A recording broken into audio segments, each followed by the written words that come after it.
So many people today are tormented by their past, their failures, their mistakes, or the ways that they've been victimized by another person. Sometimes their past traumas, they're very real, they're severe and painful. And perhaps you've been victimized by an abusive relationship or a dishonest business partner. Whatever it may be, God wants to wrap His love and His compassion around you today. But He still asks you to forgive the person who wronged you. What about you? Has someone hurt you deeply? Do you feel justified in holding on to that anger and grudge or hard feelings against them? Perhaps you've been holding on to that offense for a long time. If so, there are two things I'd like you to remember. One, the main person who's hurt by your offense, it isn't the other person, it's you. Two, as severely as you may have been wronged, your trauma is no greater than what was experienced by many men and women of God in the Bible. Because of the jealousy of his brothers, Joseph was thrown into the bottom of a well. He became a slave in Egypt. He spent 13 years in a prison dungeon, but he chose to forgive his brothers. He chose to welcome them into the prosperity that God had given him.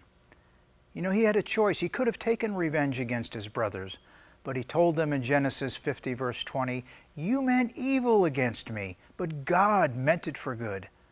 It's an amazing story of forgiveness. It's one of the traits that released God's favor into Joseph's life.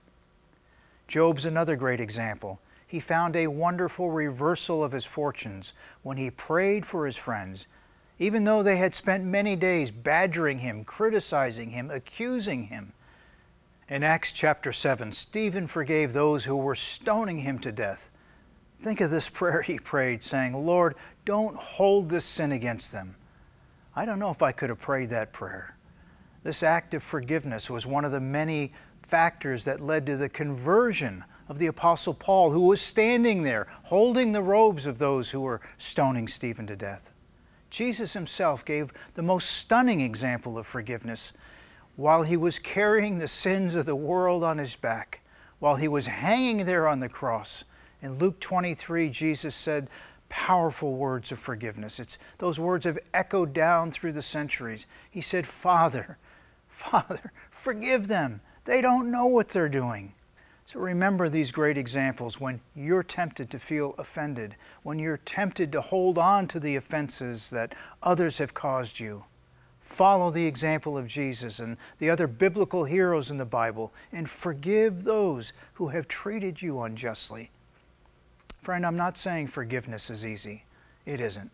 But your ability to forgive those who have offended you, who have done you wrong, your ability to do that is an essential key to your own breakthrough. Go ahead and make a decision today, a decision and a choice to forgive those who have hurt you, to release the offenses you've harbored against another person. I promise you a new level of God's favor will be released in your life the moment you do. God bless you.